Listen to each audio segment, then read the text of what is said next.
Si le berger n'est pas obéissant, s'il veut dicter sa loi, ses commandements, ses ordonnances, sa manière de faire, Dieu va le laisser faire. Et plus tard, ça sera catastrophique. Et c'est pour cela aujourd'hui nous voyons bien des assemblées, beaucoup de problèmes dans l'Église. Nous voyons des choses désagréables. Nous entendons des choses malhonnêtes. Nous entendons des choses qui nous font mal. Mais nous croyons ce matin qu'au nom de Jésus-Christ de Nazareth, que les bergers, les bons bergers que Dieu nous a donnés, c'est des hommes qui est sage, intelligent, qui a un cœur de compassion, qui a des entrailles de miséricorde pour pouvoir aimer et faire du bien. Tout le monde ne court pas dans la même vitesse.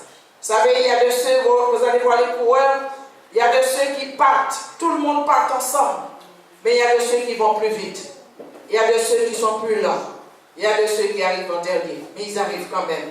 Alors le rôle du berger, c'est que de prendre soin de tous les brebis, même s'il y a de ceux, parce qu'il y a des bergers qui veulent courir avec ceux qui courent, et les autres ils font quoi? Les faibles, les blessés. Tout cela fait partie de l'Église de Jésus-Christ. Tout le monde ne peut pas être comme tout le monde. Mais une chose qui est sûre et certaine, c'est que Dieu nous a rachetés au prix du sang de son Fils pour la gloire de son nom. La Bible dit, Dieu a fait de nous un royaume et des sacrificateurs pour Dieu son Père. Dieu nous a élus avant la fondation du monde. Il nous a bénis de toutes sortes de bénédictions spirituelles dans les lieux célestes en Jésus-Christ. Nous appartenons à Jésus-Christ de Nazareth. Nous sommes le peuple de Dieu.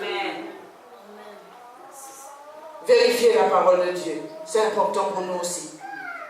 On te dit tourne à droite, tu tournes à droite sans savoir où ça que tu vas.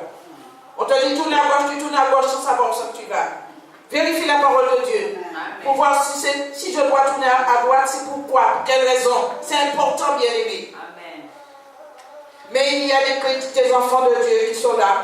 Non seulement il faut prendre la pomme de terre, il faut le mettre dans une petite moulinette, il faut bien le mixer. Ensuite, 2 personnes, il faut ouvrir la bouche. Une autre personne avec la cuillère, il faut le mettre. Et après, il faut le fermer. Et il faut le faire avaler. C'est pas ça la parole de Dieu. La parole de Dieu, c'est que Dieu nous a donné sa parole. Il nous a donné son esprit. Il nous a donné l'intelligence. Nous ne sommes pas simplement des machines. Nous sommes le peuple du Dieu vivant. Que le Seigneur soit béni. Aimons nos conducteurs. Ne parlez jamais mal de ton serviteur. S'il y a un problème, voyez-le. Parlez avec lui. Ce sont des hommes comme nous-mêmes. Soyons honnêtes, soyons vrais les uns avec les autres. Donne-lui la main dans la tâche qui n'est pas facile. Une tâche de servir Dieu, mener un peuple, ce n'est pas facile. Bien des serviteurs l'ont dit, ça n'a pas été facile.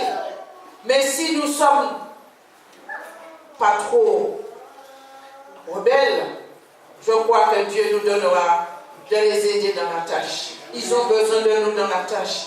Ils ont besoin de se sentir épaulés dans la tâche. Non seulement il faut qu'ils ont notre responsabilité, parce que Dieu va leur demander compte. Ils ont aussi leur foyer. Ils rencontrent les mêmes problèmes, des fois pires que nous. Donc aimez le conducteur, bien aimé. L'Hébreu a dit, obéissez à vos conducteurs, nous allons le lire. C'est important d'aimer les serviteurs. Mais c'est important de vérifier la parole de Dieu. C'est important aussi, s'il y a quelque chose qui ne va pas, il faut le lui dire. C'est très important. Amen. Celui que vous devez craindre, c'est Dieu. Et nous devons aimer les hommes. Que le nom du Seigneur soit béni. Amen. Nous allons lire ensemble Hébreux, le chapitre 13, le verset 17 à 24. Cherchez-le toujours. Hébreux, le chapitre 13, verset 17 à 24. Et j'aimerais dire ce matin, j'ai passé plus de mes 40 ans déjà dans la grâce de Dieu, je remercie Dieu, à observer et à regarder les choses, comment les choses évoluent. Et aujourd'hui, on voit nous avons besoin des hommes qui ont un cœur pour pouvoir mener le peuple de Dieu. Nous avons besoin des hommes qui ont la sagesse, l'humilité, le respect des autres pour pouvoir mener le peuple de Dieu, du Dieu vivant. Ce n'est pas facile, nous avons tous notre caractère. Et Dieu soit loué qu'il est en train de nous mener, nous travailler afin que nous soyons dociles. Mais ne jugez pas un serviteur. Ne parlez pas mal. Ne dites pas mal d'un serviteur de Dieu. C'est important, bien aimé. Et ne faites pas non plus, nous ne devons pas faire aussi des choses qui vont aller compliquer la tâche. Ce ne sera pas de notre avantage. Quand le bon berger, le berger arrive, son cœur est bien disposé. Dieu lui donne de donner au peuple, au-delà même. Mais quand nous causons certains problèmes, qu'est-ce qui se passe? Eh bien, ce n'est pas notre avantage. Et ce n'est pas non plus l'avantage du berger de bousculer le peuple. Il n'a pas le droit de le faire. Il n'a pas le droit de bousculer le peuple de Dieu. Et s'il bouscule, il le bouscule dans le bon sens que nous avançons pour glorifier Dieu, pour glorifier le nom du Seigneur. Mais il doit avoir un langage de sagesse. Il doit avoir une parole qui amène. Il doit avoir aussi la douceur du langage et l'amour pour tout un chacun. Parce que nous sommes différents. Nous sommes sortis dans des endroits différents. Mais nous avons besoin d'être alignés dans le même esprit pour pouvoir servir le Dieu vrai. Et je dirais ce matin, nous ne devons pas, les bergers ne doivent pas encourager les gens dans leur péché. Ils ne doivent pas le faire. Un berger ne doit pas encourager les gens dans leur péché, dans leurs iniquités. Le berger doit dire la vérité. Il doit reprendre. Il doit parler. Et que l'autre sorte dans les pièges du diable. Que le nom du Seigneur soit béni. Amen. Lisons Hébreux 13, versets 17 à 24.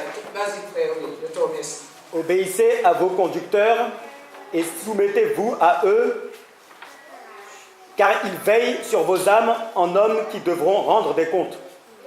Ils pourront ainsi le faire avec joie et non en soupirant, ce qui ne vous serait d'aucun avantage.